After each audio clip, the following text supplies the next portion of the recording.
ഈ ഓടി ചാടി കയറി വരുന്നത് കണ്ടു കഴിഞ്ഞാൽ ഞാൻ ഫിസിക്കലി ഫിറ്റാണെന്ന് തന്നെ നമുക്ക് ധരിക്കാൻ പറ്റുള്ളൂ. ഇപ്പോൾ ആകാര സൗകുമാര്യമൊക്കെ കാണുമ്പോൾ ഫിസിക്കലി ഫിറ്റാണെന്ന് തോന്നാം, പക്ഷേ അതങ്ങനെയാണോ എന്ന് അറിയാൻ വേണ്ടിയിട്ട് നമ്മൾ പരിശോധിക്കേണ്ടതുണ്ട്. ഇൻബോഡി എന്ന് പറയുന്ന ഒരു സംവിധാനമുണ്ട്, അതിനകത്ത് നമ്മൾ നോക്കിയാലാണ് നമ്മുടെ ശരിക്കുള്ള ആരോഗ്യസ്ഥിതി അറിയാൻ പറ്റുള്ളൂ. ഈ ഇരിക്കുന്ന കാഴ്ചയിൽ നിങ്ങൾ ഹെൽത്തി ആണോ എന്ന് നമുക്ക് പറയാൻ കഴിയില്ല. നിങ്ങളെപ്പോലെ ഒരാൾ വരുമ്പോൾ ഇത് ഇൻബോഡി ചെക്കപ്പാണ്.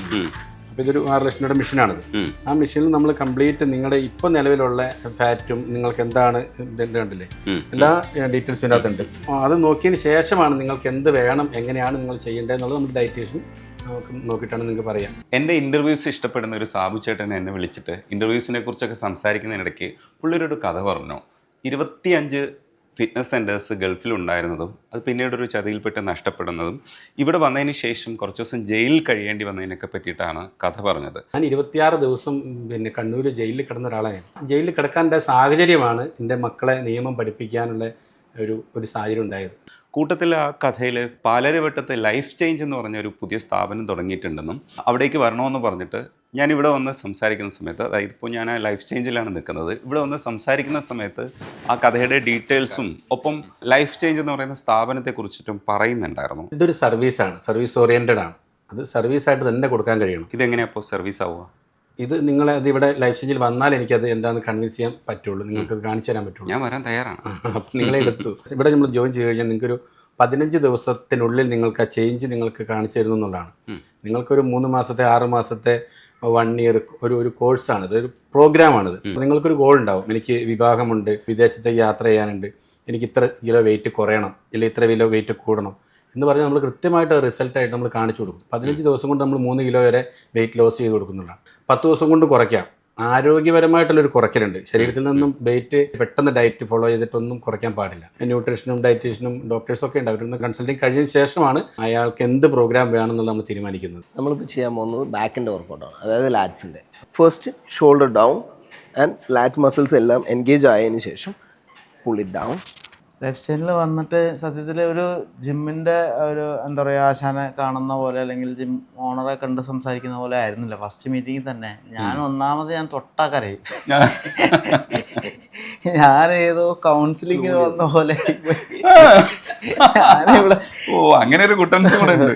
ഞാനിവിടെ നിന്ന് കരഞ്ഞ് എന്നുവെച്ചാൽ കുറച്ച് സിനിമയുടെ പ്രതിസന്ധികളും പിന്നെ എൻ്റെ ലൈഫിൽ പ്രതീക്ഷിക്കാത്ത കാര്യങ്ങൾ ഇങ്ങനെ വരുന്നു, അങ്ങനെ പല പ്രശ്നങ്ങളിലും എല്ലാം കൂടി ഇങ്ങനെ അതെ ഇങ്ങനെ പൊട്ടാൻ വേണ്ടി തയ്യാറായി നിൽക്കുന്ന ഒരാളെ വന്ന് ഇങ്ങനെ സ്നേഹത്തോടെ തൊടുമ്പുണ്ടാവുന്നൊരു പൊട്ടലല്ലേ, അറിയാതെ പറഞ്ഞു. അപ്പോൾ എന്നോട് പറഞ്ഞ് നിങ്ങളിവിടെ നിന്ന് നിങ്ങളുടെ ശരീരവും മനസ്സും നന്നാക്കി പോകണമെന്ന് പറയുന്നത്, മനസ്സ് നന്നാവേണ്ടത് അവരുടെ ലക്ഷ്യമല്ല, അത് അവനവന് വേണമെങ്കിൽ മനസ്സ് നന്നാക്കാം.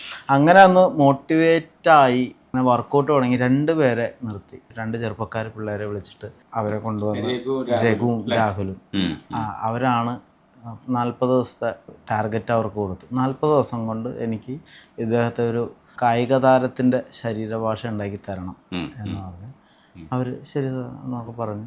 ഇപ്പൊ അടിപൊളിയായി. ഈ പഴയ ഫോട്ടോ കയ്യിലുണ്ടോ? ശരിക്കും കിടപ്പുണ്ട്. 23 ദിവസം കൊണ്ട് ഈ ഒരു ഷേപ്പ് വന്നു. പക്ഷെ ഈ മണികണ്ഠൻ ഞങ്ങൾക്ക് കുറെ ക്യാരക്ടേഴ്സിനെ തന്നിട്ടുണ്ട്, പവർ കാണിക്കാൻ പറ്റിയ സാധനം. പക്ഷേ ഇത് അടിപൊളിയായിട്ടുണ്ട് കേട്ടോ, ഭയങ്കര ഭംഗിയായിട്ടുണ്ട്. ഞാൻ ഈ പടത്തില് സ്റ്റേറ്റ് അവാർഡ് വാങ്ങിക്കും, ആ അവാർഡ് ഇവിടെ ഇരിക്കുന്നതാണ്. അത് അടിപൊളി. അത് ഞാൻ സാറിന്റെ മേശപ്പുറത്ത് വെച്ചിട്ട് എൻ്റെ വീട്ടിൽ കൊണ്ടുപോകും. പിന്നെ എനിക്ക് ബോഡിയിൽ ചെറിയ ചെറിയ എൻ്റെ അലൈൻമെൻറ്റ് പ്രോബ്ലംസ് എനിക്ക് മനസ്സിലാവുണ്ടായില്ല. ക്യാരക്ടറുകൾ ഞാൻ നന്നായിട്ട് വർക്ക് ചെയ്യുന്നു. ചെറിയ റോളാണ്. ഇപ്പോൾ ബ്രഹ്മയുഗത്തിൽ നമ്മൾ പറഞ്ഞല്ലോ, ചെറിയ വേഷം കുറച്ചേ ഉള്ളൂ എങ്കിലും ഞാൻ അതിനൊരു സബ് ടെസ്റ്റ് ഉണ്ടാക്കും, അയാളുടെ ഒരു ഭൂമിശാസ്ത്രം ഉണ്ടാക്കും, അയാൾ ജനിച്ച കാലഘട്ടവും ആ ഭരണാധികാരി വരെ വെറുതെ സങ്കല്പിക്കും.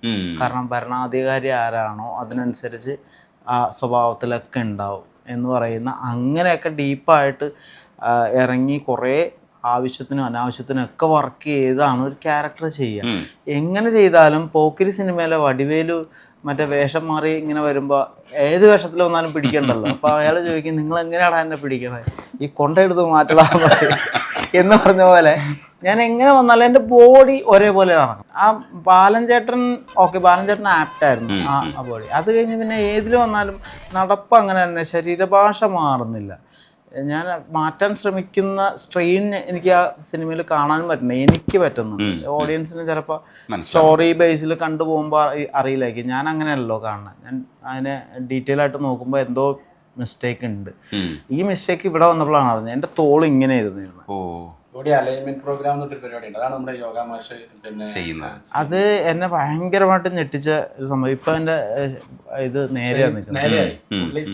ഇങ്ങനെയായിരുന്നു നേരെയായി. പിന്നെ നടു ഇങ്ങനെ കുഴിഞ്ഞായിരുന്നു, അകത്തേക്ക് ഭയങ്കരമായിട്ട് വളഞ്ഞായിരുന്നു. അതെന്ന് വെച്ചാൽ ഞാൻ നമ്മുടെ എന്താ പറയാ, സിനിമയിൽ വരുന്നതിന് മുമ്പ് ഈ സിമെന്റ് ചാക്ക് കൂലിപ്പണിയുടെ ഭാഗമായിട്ടുണ്ടായ ഒരു ശരീരഭാഷയാണ്. നമ്മൾ സ്റ്റെപ്പ് കയറി പോവുക, പിന്നെ തോളത്ത് വെച്ചിട്ട് തോളിങ്ങനെ ആയത്, കാലിൻ്റെ പ്രശ്നങ്ങൾ, അതേപോലെ തന്നെ നമ്മുടെ വിരലുകൾ വൃത്തി എന്ന് വെച്ച് കഴിഞ്ഞാൽ ഇങ്ങനെ ഒരെണ്ണത്തിൻ്റെ മുകളിൽ കയറിയിരിക്കും. അപ്പം ഇതൊക്കെ ക്യാരക്ടറിനെ ബാധിക്കും. ഏത് ക്യാരക്ടർ ചെയ്താലും ബോഡി ലാംഗ്വേജ് അതിൽ തന്നെ നിൽക്കും. നമ്മൾ നമ്മുടെ സ്വഭാവമൊക്കെ മാറ്റും, ഡ്രസ്സൊക്കെ മാറ്റും, പക്ഷെ നമ്മളുടെ അവയവങ്ങളൊക്കെ അങ്ങനെ ഇങ്ങനെയൊക്കെ നിൽക്കും. അപ്പം അത് ശ്രദ്ധിക്കണം എന്ന് മനസ്സിലാക്കിയത് ഇവിടെ വന്നിട്ടാണ്. പിന്നെ ഒരു ദിവസം പോലും റെസ്റ്റ് എടുക്കാൻ സമ്മതിക്കില്ല. പിള്ളേർ രണ്ടുപേരും മാറി മാറി വിളിക്കും. ഒരു ഗ്രൂപ്പ് ഉണ്ടാക്കിയേക്കുക, 40 days മണികണ്ഠൻ ചലഞ്ച് എന്ന് പറഞ്ഞിട്ട്. അവർ ഗ്രൂപ്പ് ഉണ്ടാക്കിയിട്ട് അതിനകത്ത് യോഗ മാസ്റ്റർ ഇവർ തിങ്കൾ മുതൽ വെള്ളി വരെ ഒരു പിടിക്കും. ശനിയാഴ്ച ഒരു ദിവസം, ശനിയാഴ്ച ഏതെങ്കിലും ആഴ്ചയിൽ ഒരു ദിവസം യോഗ മാസ്റ്റർ വളച്ചു പൊട്ടിച്ച്, ഇവിടെ നമ്മളിങ്ങനെ വീർപ്പിച്ചിങ്ങ് പോകുമ്പോൾ വളച്ചു പൊട്ടിച്ച്, എന്താണെന്ന് വെച്ച് കഴിഞ്ഞാൽ ഇങ്ങനെ നടക്കരുത് എന്ന് സാറിന് നിർബന്ധമാണ്. ഇങ്ങനെ തിരിയാനും എനിക്ക് ഇങ്ങനെ തിരിയാനൊക്കെ ഇത്തിരി ബുദ്ധിമുട്ടായിരുന്നു. പെട്ടെന്ന് ഇങ്ങനെ തിരിയാന്ന് പറയുന്ന മൂമെന്റ്സ് ഇല്ലേ, അത് പിന്നെ കഞ്ചക്കുളക്കൊക്കെ കാണുമ്പോൾ ആ ഫൈറ്റിൽ എനിക്ക് എൻ്റെ മിസ്റ്റേക്കുകൾ അറിയാം, എൻ്റെ ബോഡിയുടെ മിസ്റ്റേക്കുകൾ അറിയാൻ പറ്റുന്നത്, പരിമിതികൾ വരുന്നത് എവിടെയാണെന്ന് മനസ്സിലാവുന്നു. അടുത്ത പടത്തിൽ അത് ഉണ്ടാവില്ല. എനിക്ക് ഒന്നും കൂടി പറന്നടിക്കാൻ പറ്റും. കാരണം എന്ന് വെച്ചാൽ അതിൽ എന്നെ ആ സിനിമയുടെ എൻ്റെ ഡൂപ്പ് ചെയ്ത ആൾ എന്നെ ഒരുപാട് ഹെൽപ്പ് ചെയ്തിട്ടുണ്ട്. ഞാൻ അതുകൊണ്ട് ഫേസ്ബുക്കിൽ അയാളുടെ ഫോട്ടോ ഇട്ടിട്ട് നിങ്ങൾ അടിച്ച കയ്യടിയുടെ പകുതി മുക്കാലും ഇയാൾക്ക് കൊടുക്കണം. നമുക്ക് എന്തെങ്കിലും ഒരു സാധനം നമുക്ക് ഒരുമിച്ച് ചെയ്താലോ, പുഷപ്പോ എന്തെങ്കിലും ചെയ്താലോ? പിന്നെന്താ, അടിപൊളി. ഇതാണ് പുലിക്കുട്ടികൾ പറഞ്ഞ രഘു രാഹുൽ. ഞാൻ ഫോട്ടോസ് കണ്ടു കേട്ടോ. ആ വ്യത്യാസം ഇല്ലെങ്കിൽ മണികണ്ഠനെ നമുക്കറിയാമല്ലോ, പക്ഷെ ഇപ്പോൾ വ്യത്യാസപ്പെട്ട മണികണ്ഠനില്ലേ. ഞങ്ങൾക്ക് ഒരു ആഗ്രഹമുണ്ട്, ഞങ്ങൾ 10 പുഷപ്പ് ചെയ്യാൻ പോവാണ്. ഒന്ന് എങ്ങനെയാണ് പൊസിഷൻ എന്നൊക്കെ ഒന്ന് പറഞ്ഞു തന്നാൽ മതി. അടുത്ത് വെക്കാം. ഫ്രണ്ടിലേക്ക് പോകാം. Okay ready? യെസ്.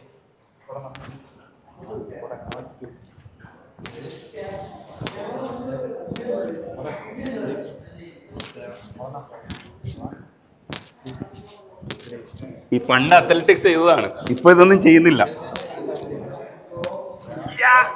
എനിക്ക് മതിയായി.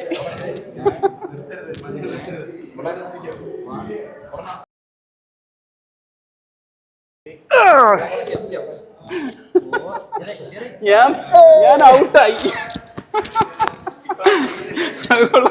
നിങ്ങളിപ്പോ ചെയ്തില്ലേ, ആ ചെയ്യുമ്പോ നിങ്ങളുടെ അലൈൻമെന്റ് പോയി, അങ്ങനെ പിന്നെ ചെയ്യാൻ സമ്മതിക്കാം.